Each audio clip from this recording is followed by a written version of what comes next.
Salutare prieteni, bine v-am găsit la un nou vlog. Salutare, prieteni! Ia uitați cine a venit pe la mine când sunt eu singur acasă. A plecat Alin la Streha și eu am venit la Mihaela.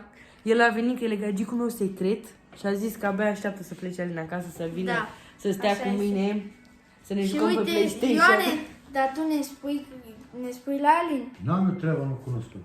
Numai Ion poate să ne spună, numai ăsta ne părăște. Ia zi, Ioane. Nu stă de competența mea. Nu. Noi glumim, prieteni, dar Bădița a venit la David și la mine. Eu mă înțeleg bine cu Bădiță. Da. Bădiță e acum și prietenul meu, nu doar al lui Alin. Vine la noi mereu. Da, vin la David, mă joc cu el. Și vreau să vă zicem ceva. Bădiță și-a deschis canal de YouTube. Să vă abonați la el, Bădiță de la Strehaia. Da?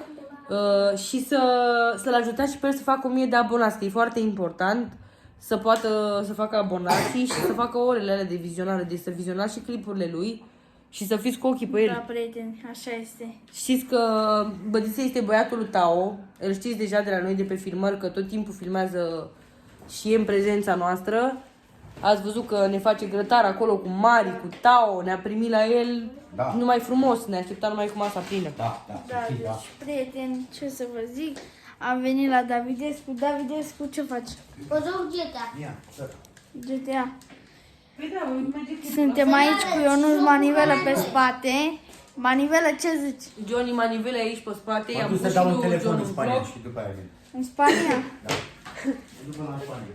A, te duci la Spania. Să duci la Spania. La locul ei. Da, măi, prieteni, și astăzi am stat cu John, am făcut curat. După am vorbit cu Bădiță și am zis să vină pe la noi, că dacă tot e aici cu noi în Pitești, era și păcat să nu stea și pe la noi în vizită, să mai ne ține și nouă companie, dacă Alin e plecat, să avem și noi cu cine să ne umplem timpul, nu-i așa, Bădiță? Da.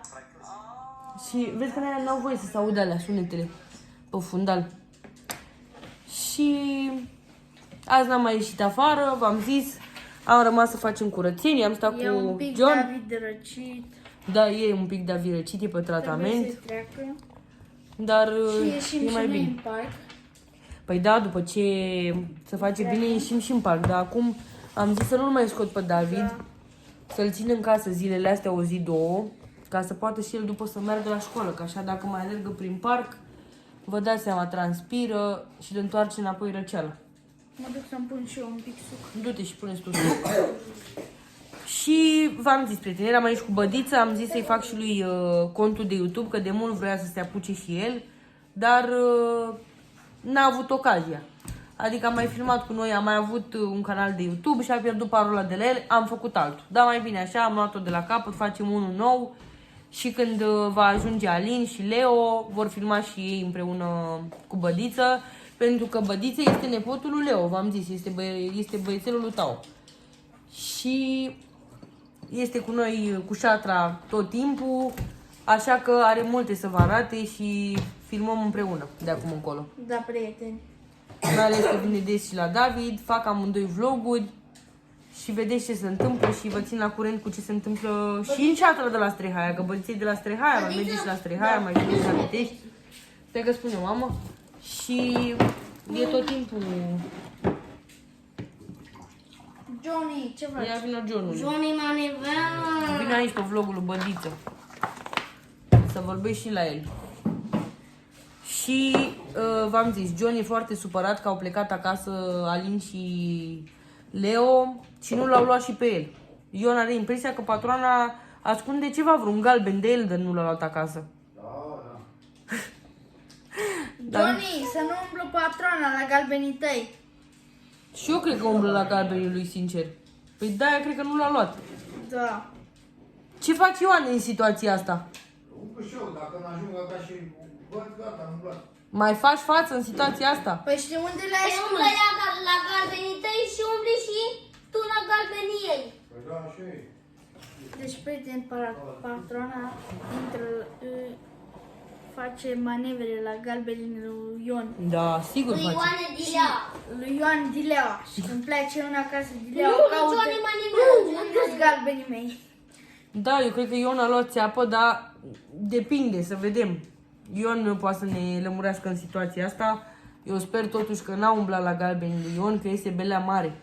Mihaela, Da. Ia zic cum căutam eu să facem e-mail și după...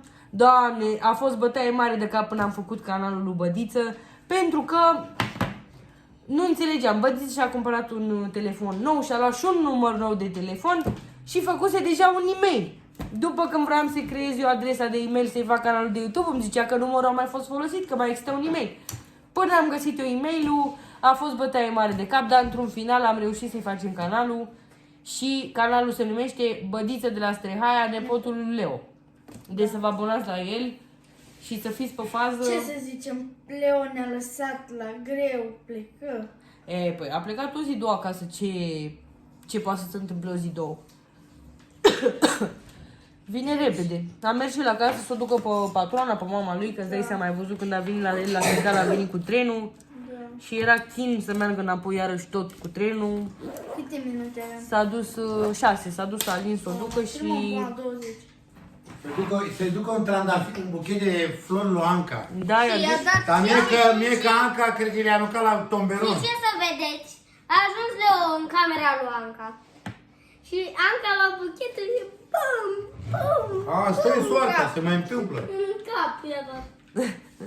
A vrut să cucerească omul, dar nu i-a mers afacerea. Cum s-ar zice, i-a dat la căpău.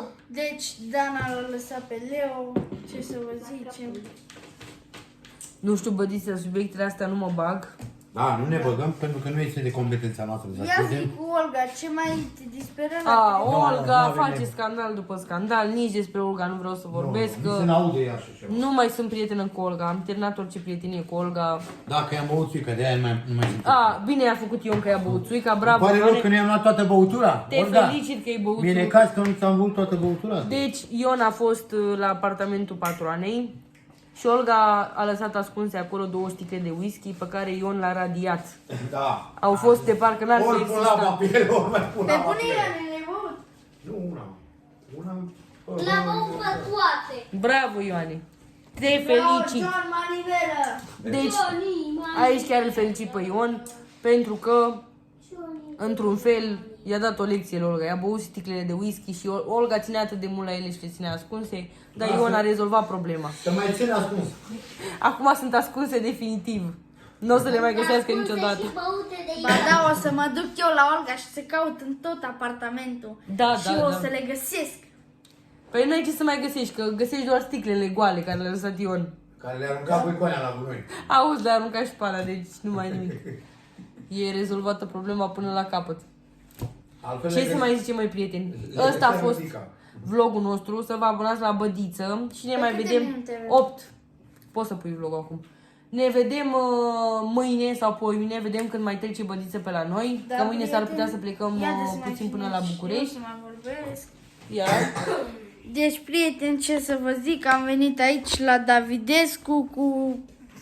Ce să vă Un zic? singur ai venit. Singur, cu taxi. Eu și Cucu, a?